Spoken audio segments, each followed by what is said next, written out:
So, stigma. We know what it is. We know how destructive it is. Why does it persist after all these decades? Here we are in the 21st century.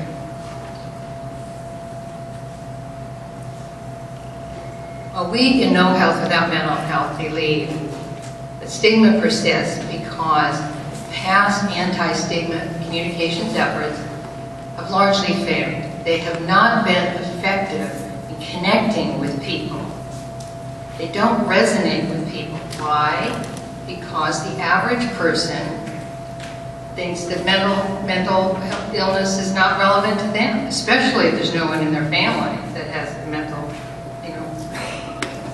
how does that relate to them? Moreover, even if people are altruistic and would like to be engaged, they feel powerless to do anything about such a large social health problem. So,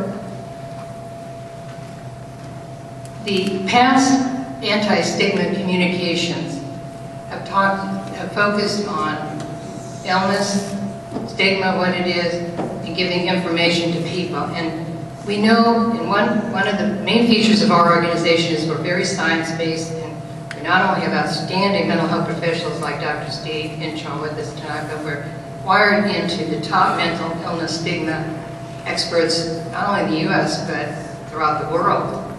We're monitoring the latest studies and information. And the fact is that the reason that mental illness stigma has not resonated with people is that information alone, just pushing knowledge out to people, is not enough.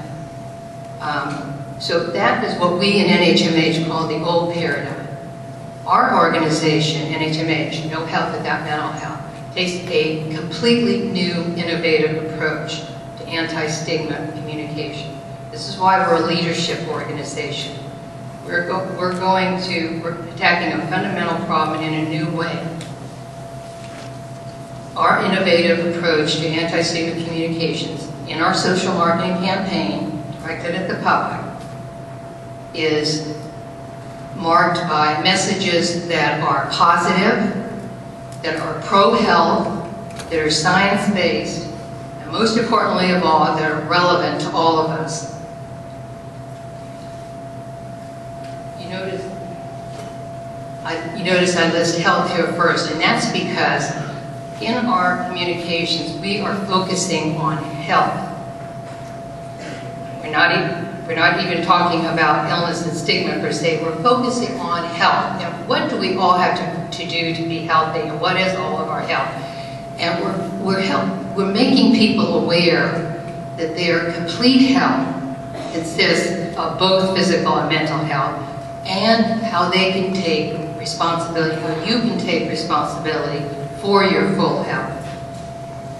So, the other important signature aspect of our organization is, again, the fact that we are talking about a subject, health, that's relevant to everyone. And so naturally the question comes up, well, if I don't have a mental illness, why should I listen? Why is this important to me? Well, the fact is that because the interactions between physical health and mental health are so widespread and so common and can occur any time of our life course, this means that we are all vulnerable, potentially, to mental health issues over a life course, which nowadays can consist of 90 years or more. So here, for instance, before I get into these examples, for instance, did you know that cardiovascular patients that suffer a heart attack, that 30 to 40% of them suffer depression, experience depression? Did you know that eating disorders are both a physical illness and a psychiatric condition? In fact, eating disorders are at the very interface of what used to be considered traditionally separate disciplines of general medicine and psychiatry, but today they're seen as both. So, the interactions between mental health and physical health over a life course means it's relevant to all of us. In some cases, mental health conditions create medical problems. Conversely, some physical illnesses or diseases can create a psychological burden.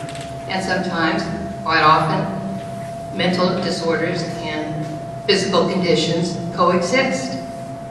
So this is why mental health is relevant to all of it. Now, you see here on this slide lists some of the examples of this interaction. As we all know, many people who suffer with mental illness, their illness, whether the symptoms of their illness, particularly serious mental illness like schizophrenia or bipolar or major depressive disorder, the symptoms of their illness, their sedentary lifestyle, or more often the antipsychotic medications that they're on, can create medical problems. And oftentimes they suffer from diabetes, hypertension, stroke, obesity as a result. Conversely, certain chronic medical illnesses can cause a psychological burden, as I mentioned with my example about the cardiovascular patients. So you may go into the hospital and talking to a cardiologist, but you may also end up talking to a mental health professional. And this is just a part of life, the interactions between mental and physical health. Also,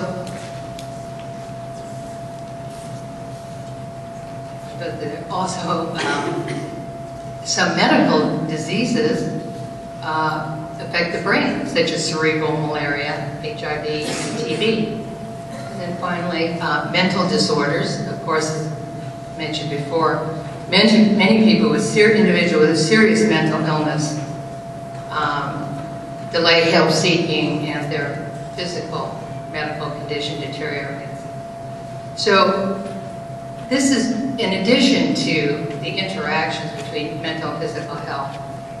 Neuroscience, new breakthroughs and discoveries in neuroscience are also showing us that there's increasingly evidence growing that there's a biological, molecular basis to mental disorders. So science and medicine are moving away from seeing mental disorders as based purely on psychological conflict. This is a new area of discovery and breakthrough, and we're just on the cusp of learning. We have much, much more to understand about the brain. But regarding mental disorders, it's fair to say today that there is some genetic component to mental disorders. There's some biological component in terms of the brain circuitry and how this functions. And yes, there's some lifestyle and experiential components. So it's very important for us as adults and as parents to understand these facts and these insights and take them on board and teach our children that mental illness does not arise because of something that the affected person has done or not done. Let me repeat that. Mental illness does not arise because of something the affected person has done or not done. Affected people with mental health problems are not responsible for becoming unwell.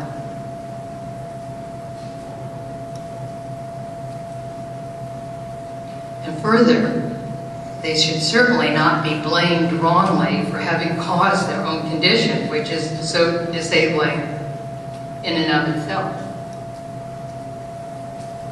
Okay, let's cut to the chase. I come from the business world. We like to get to the bottom line. Okay, I've shared with you some information and insights, but now let's talk about what can you do as parents and members of the general public. Well, we know Health Without Mental Health. Think that there are at least 6 things that you can do, 6 concrete steps that you can take, starting immediately, to help dispel the stigma that surrounds mental health.